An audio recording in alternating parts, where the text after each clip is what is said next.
ಬೆಳಗಾವಿ ಜಮೀರ್ ಮನೆಗೆ ಹೋಗಿ ಬಿರಿಯಾನಿ ತಿಂದಿಲ್ಲ ಯತ್ನಾಳ್.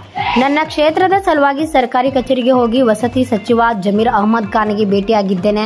ನಾನಿನ್ನವರ ಮನೆಗೆ ಹೋಗಿ ಬಿರಿಯಾನಿ ತಿಂದಿಲ್ಲ ಎಂದು ಬಿಜೆಪಿ ಶಾಸಕ ಬಸನಗೌಡ ಪಾಟೀಲ್ ಯತ್ನಾಳ್ ಹೇಳಿದರು. ಮಂಗಳವಾರ ಬೆಳಗಾವಿಯಲ್ಲಿ ಸುದ್ದಿಗಾರರೊಂದಿಗೆ ಮಾತನಾಡಿದರು. ಅಲ್ಪಸಂಖ್ಯಾತರು ಎಂದರೆ ಕೇವಲ ಮುಸ್ಲಿಂ ಸಮಾಜದವರು ಮಾತ್ರ ಬರುವುದಿಲ್ಲ, ಕ್ರಿಶ್ಚಿಯನ್, ಸಿಖ್ ಎಲ್ಲರೂ ಬರುತ್ತಾರೆ ಎಂದರು. ವರದಿಗಾರರು Vithal Bhajantri, UK first news, Belagavi. ಕೆಲವೊಂದು ಕ್ಷೇತ್ರದಲ್ಲಿ ಜಾಸ್ತಿ ಅದಾರೆ, ಕೆಲವೊಂದು ಕಡೆ ಜೈನ ಸಮುದಾಯ.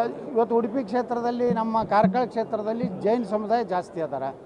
ನೀವು 80-10 ರೇಷಿಯೋ ಮಾಡಿದ್ರೆ ಆ ಜೈನ ಸಮುದಾಯಕ್ಕೂ ಅನ್ಯಾಯ ಆಗ್ತದೆ, ಕ್ರಿಶ್ಚಿಯನ್ ಸಮಾಜಕ್ಕೂ ಅನ್ಯಾಯ ಆಗ್ತದೆ. ಅದಕ್ಕೆ ನಾವು ಹೇಳಿದ್ದೇನೆಂದರೆ, ವಿಧಾನಸಭಾವಾರು ಯಾವ್ಯಾವ ಅಲ್ಪಸಂಖ್ಯಾತ ಸಮುದಾಯಗಳದಾವು, ಜೈನರಿರ್ಬೋದು, ಸಿಖ್ರಿರ್ಬೋದು, ಪಾರ್ಸಿಗಳಿರ್ಬೋದು, ಕ್ರಿಶ್ಚಿಯನ್ರು, ಆ ಪರ್ಸೆಂಟೇಜ್ ಮ್ಯಾಗ ಅವರಿಗೆ ಏನು ಅವರ ಸೌಲಭ್ಯಗಳನ್ನು ಕೊಡಬೇಕಂತೇಳಿ ಇವತ್ತು ಜಮೀರ್ ಅಹಮದ್ ಖಾನ್ ಬೆಳಿಗ್ಗೆ ಕರೆಸಿದ್ರು. ಅವರ ಎಲ್ಲ ಅಧಿಕಾರಿಗಳು ಬಂದಿದ್ದರು. ನಾವು ಹೋಗಿದ್ದೆ ಅವ್ರ ಕಚೇರಿಗೆ, ಸರ್ಕಾರಿ ಕಚೇರಿಗೆ ಹೋಗಿದ್ದೆ. ನಾನು ಮನೆಗೆ ಹೋಗಿಲ್ಲ, ಹೋಗಿ ಅಲ್ಲೇನು ಬಿರಿಯಾನಿ ತಿಂದಿಲ್ಲ. ನಾವು ಹೋಗೀನಿ, ನನ್ನ ಕ್ಷೇತ್ರದ್ದು ಒಂದಿಷ್ಟು ಮನೆಗಳು ಅವರು ಡಿಲೀಟ್ ಮಾಡಿದರು. 1285 ಮನೆ, ಅದನ್ನು ಪುನರ್ ಇದು ಮಾಡಬೇಕಂತೇಳಿ ಪತ್ರ ಕೊಟ್ಟಿದ್ದೀನಿ. ಇನ್ನು ಬಿಜಾಪುರನಾಗ ನಮೋ ನಗರ ಅಂತೇಳಿ ಸುಮಾರು 1493 ಮನೆಗಳು ರೆಡಿ ಆಗ್ಯಾವ.